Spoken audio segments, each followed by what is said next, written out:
The Green Comet, officially named C/2022 is making its closest passage to Earth.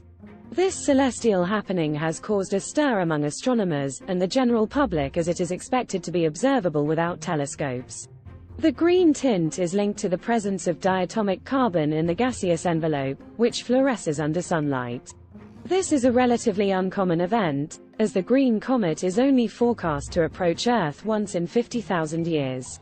The specific moment of its closest passage will be determined by various factors, including its path and distance from the Sun.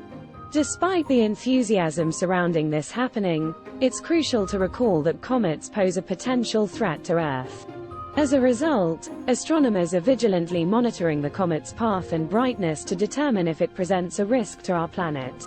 In conclusion, the Green Comet C/2022 is an eagerly anticipated astronomical happening that is predicted to be visible for the first time in 50,000 years. While it presents an exciting opportunity for the public and astronomers, monitoring its path and brightness is essential to secure the safety of Earth.